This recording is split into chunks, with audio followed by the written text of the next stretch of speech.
आप लोग इंस्टाग्राम पे लॉगिन करते हो या फेसबुक पे लॉगिन करते हो, या फिर किसी शॉपिंग वेबसाइट पे जाके लॉगिन करते हो, जैसे अमेज़ॉन फ्लिपकार्ट हो गया, या फिर क्या बोलते हैं किसी वेबसाइट पे जाओगे वहाँ पे रजिस्टर करते हो खुद को। तो क्या होता है कि हम लोग वहाँ पे कुछ फॉर्म फिल कर रहे होते हैं, जैसे नेम हो गया, ईमेल आईडी हो गया, पासवर्ड हो गया, यूज़र आईडी हो गया, ये सारी चीज़ें। तो ये सब डेटा कलेक्ट कैसे होता है तुम्हारा HTML फॉर्म्स के थ्रू। ठीक है, जो तुम्हारा फॉर्म है वो बहुत इंपॉर्टेंट रोल प्ले करता है तुम्हारा वेब डेवलपमेंट में। तो आज की वीडियो के बाद तुम फॉर्म बनाना सीख जाओगे। तो देखो क्या होता है कि हम लोग पिछली वीडियो में क्या देखे थे, HTML टेबल्स के बारे में देखा था कि टेबल क्या होता है, TH क्या है, TD क्या है, TR क्या है, रो स्पैन क्या है, कॉल स्पैन क्या है, कैप्शन क्या है, ये सारी चीज़ें। और आज की वीडियो में हम लोग फॉर्म देखने वाले हैं। फॉर्म में क्या हम लोग देखो, फॉर्म को हम लोग दो पार्ट में करेंगे, जिसमें आज हम लोग सिर्फ सीखेंगे फॉर्म बनता कैसे। और नेक्स्ट पार्ट में हम लोग क्या करेंगे, नेक्स्ट पार्ट में हम लोग उस फॉर्म को वैलिडेट करेंगे, यानी अगर यूज़र कोई एम्प्टी फॉर्म सबमिट कर रहा है तो वो सबमिट ना हो ऐसा। तो हेलो एवरीवन, मेरा नाम है हरिओम और आप देख रहे हो कोडिक्सो जैन। सबसे पहले बात करते हैं फॉर्म होता क्या है। तो फॉर्म का सिंपल सा मतलब होता है कि यूज़र से उनका इन्फॉर्मेशन या कोई डेटा कलेक्ट करना, जैसे लॉगिन फॉर्म होता है, रजिस्ट्रेशन फॉर्म होता है, कॉन्टैक्ट फॉर्म होता है, फीडबैक फॉर्म होता है, या फिर सर्वे फॉर्म होता है। आप किसी भी वेबसाइट पे फॉर्म्स के थ्रू अगर डेटा इंटर कर रहे हो तो वहाँ पे हमेशा फॉर्म ही यूज़ होगा। ठीक है, किसी वेबसाइट पे डेटा इंटर कर रहे हो तो वो मैक्सिमम टाइम रहता है कि वो फॉर्म ही यूज़ हो रहा है। ठीक है, तो चलो बिना टाइम वेस्ट किए शुरू करते हैं। ये देखो, हमने एक फ़ोल्डर बना के रखा है Video9 नाम से, इसी के अंदर day9.html करके हमने एक फ़ाइल बना के रखी है। अब हमें क्या करना है, Shift 1 दबाना है और इंटर करना है। तो हमारा जो बॉयलर प्लेट है वो लिख के आ जाएगा। हम लोग क्या पढ़ने वाले हैं, फॉर्म्स पढ़ने वाले हैं। ठीक है, फॉर्म्स पढ़ने वाले हैं। अब देखो, अब बात करते हैं सबसे पहले फॉर्म टैग की। तो फॉर्म टैग क्या होता है, तो हमें अगर फॉर्म का कंटेनर तैयार करना है, यानी जिसके अंदर फॉर्म रहेगा, तो उसके लिए हम लोग क्या करते हैं, फॉर्म टैग का यूज़ करते हैं। किसका यूज़ करते हैं, फॉर्म टैग का। ठीक है, तो अब देखो, अगर यहाँ पे प्रीव्यू जाके चेक करोगे, शो प्रीव्यू पे, तो कुछ नहीं शो हो रहा है। क्यों नहीं हो रहा है, क्योंकि हमारा सिर्फ फॉर्म का कंटेनर क्रिएट हुआ है। इसके अंदर अभी आउटपुट कुछ नहीं दिखेगा, क्योंकि फील्ड के अंदर अभी कुछ हमने ऐड किया ही नहीं है। अब फिर ये आती है बात इनपुट की। ठीक है, ये बहुत इंपॉर्टेंट है क्योंकि इसी से तुम यूज़र का डेटा लेते हो। तो अब इनपुट टैग कैसे करते हैं हम लोग, सिंपल लिखते हैं इनपुट। ठीक है, इनपुट लिखा, ये देखो यहाँ पे आ गया। अब तुम यहाँ पे डेटा इंटर कर सकते हो, एक बॉक्स की तरह आ गया। यहाँ पे तुम डेटा इंटर कर सकते हो। ठीक है, इससे तुम क्या कर सकते हो, कुछ भी कर सकते हो। अब देखो, इनपुट टैग का कोई भी क्लोजिंग टैग नहीं होता है, दिख रहा है।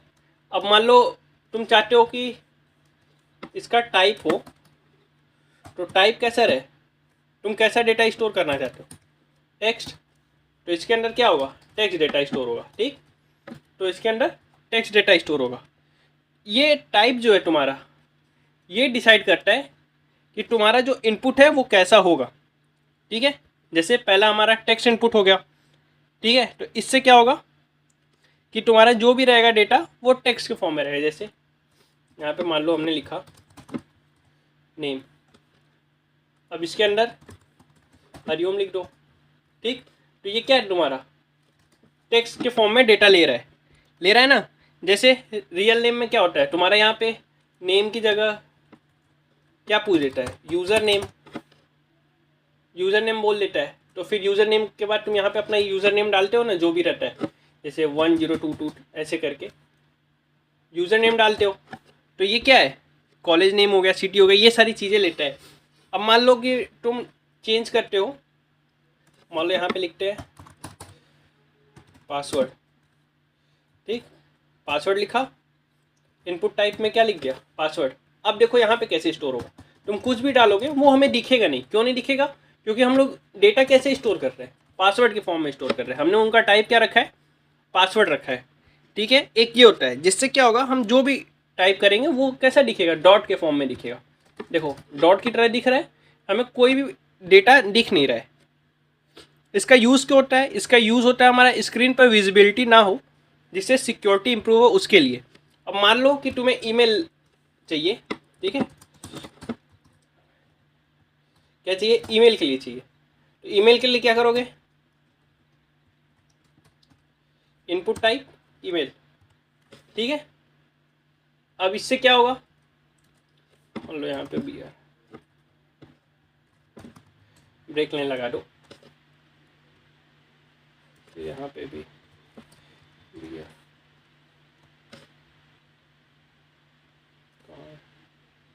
User name, input type text, ठीक है, क्लियर है। अब देखो ईमेल पे क्या होगा, जैसे ही तुम यहाँ पे कुछ भी लिख रहे हो @ लगा के लिख दोगे, ठीक है। तो इससे क्या होगा, तुम ईमेल के फॉर्म में लिख सकते हो डेटा को, ठीक है। ब्राउज़र ईमेल के फॉर्म में वैलिडेट कर सकता है। जैसे अगर तुम ऐसे यहाँ पे @ नहीं लिखोगे, ठीक है, तो ये लेगा नहीं ब्राउज़र इसको। क्यों? क्योंकि हमने टाइप क्या देख के रखा है, टाइप हमने देख के रखा है ईमेल। सेम वैसे ही अगर मान लो इनपुट टाइप हमने क्या दे दिया, नंबर, तो क्या करेगा, यहाँ पे देखो नंबर, सिर्फ तुम नंबर लिख सकते हो और कुछ नहीं। कुछ भी टाइप करोगे लेटर टाइप नहीं होगा, नंबर टाइप होगा। अब यहाँ से डाउन कर सकते हो, अप कर सकते हो, ठीक है। तो एक ये हो गया इनपुट टाइप नंबर, एज के लिए, मार्क्स के लिए, सैलरी के लिए, मोबाइल नंबर के लिए, इन सब के लिए यूज़ करते हैं। अब एक और होता है, वो क्या है, इनपुट टाइप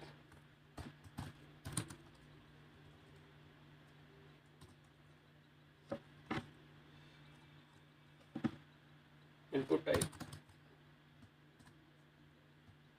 डेट, ठीक। अब देखो इससे क्या होगा, तुम डेट सेलेक्ट कर सकते हो, ठीक है, यहाँ से तुम डेट सेलेक्ट कर सकते हो, ये डेट के लिए हो गया। अब जैसे तुम्हें डेट ऑफ बर्थ यूज़ करना है, अपॉइंटमेंट डेट है, इवेंट डेट है, ये सारी चीज़ें, तो इन सब के लिए क्या करते हो तुम, इनपुट डेट, मतलब उनका टाइप क्या यूज़ करोगे, डेट यूज़ करोगे, क्लियर है। अब बात करते हैं रेडियो बटन्स की। रेडियो बटन क्या करता है, वो यूज़ होता है जब यूज़र सिर्फ एक ऑप्शन सेलेक्ट करना चाहता हो। जैसे मेल, फीमेल, जेंडर का हो गया, जैसे यहाँ पे लिखते हैं जेंडर, ठीक। फिर क्या करो, इनपुट टाइप रेडियो, उसके अंदर नेम डालो जेंडर, मेल, ठीक है। और फिर वैसे ही सेम यहाँ पे बी आर लगा दो और इनपुट टाइप जेंडर फीमेल। अब देखो इससे क्या होगा, सिर्फ मेल, और यहाँ पे भी बी आर लगा देते हैं तो दिखेगा साफ साफ। अब ये देखो क्या कर रहे हैं हम लोग या फिर ये सेलेक्ट कर सकते हैं या फिर ये, दोनों एक साथ सेलेक्ट नहीं कर सकते। जेंडर तो एक ही हो सकता है, या फिर मेल होगा या फीमेल होगा, ठीक है। तो ऐसे करके हम लोग रेडियो बटन यूज़ करते हैं। रेडियो बटन हम लोग तब यूज़ करते हैं जब हमें सिर्फ एक ऑप्शन सेलेक्ट करना हो, ठीक है। नेम एट्रीब्यूट्स में हम लोग जेंडर डाल रहे हैं, सेम डालने से इससे क्या होगा कि ब्राउज़र समझता है कि ये जो है एक ग्रुप है। जैसे हमने यहाँ पे नेम जेंडर यहाँ पे भी यूज़ किया है और यहाँ पे भी यूज़ किया है, तो इससे क्या होगा कि ब्राउज़र समझता है कि ये जो है वो एक ग्रुप है, ठीक है। अब मान लो नेम यहाँ पे मेल डाल दिए और यहाँ पे फीमेल, तो वो गलत हो जाएगा। क्यों? क्योंकि वो दोनों सेलेक्ट हो जाएगा। तब दोनों सेलेक्ट इसलिए हो जाएगा, क्यों हो जाएगा, जैसे मान लो यहाँ पे जेंडर की जगह XYZ कर दिया, अब दोनों सेलेक्ट हो जाएगा। क्यों हो जाएगा? ऐसा इसलिए हो जाएगा क्योंकि ये ब्राउज़र पहचान ही नहीं पाएगा कि ये क्या है, ग्रुप में है या फिर ग्रुप में नहीं है, ठीक है, क्लियर है।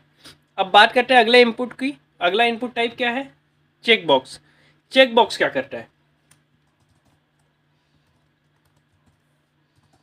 चेक बॉक्स क्या करता है, जब हमें मल्टीपल ऑप्शन सेलेक्ट करना हो तब हम लोग किसका यूज़ करते हैं, चेक बॉक्स का। जैसे मान लो तुमसे पूछा कि तुम्हें कौन कौन सी स्किल्स आती है, तुमने बोला HTML CSS जावा स्क्रिप्ट जावा पाइथन और भी बहुत सारी चीज़ें, ठीक है।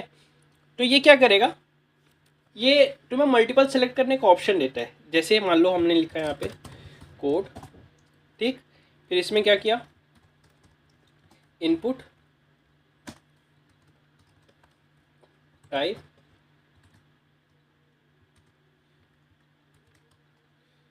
Check box,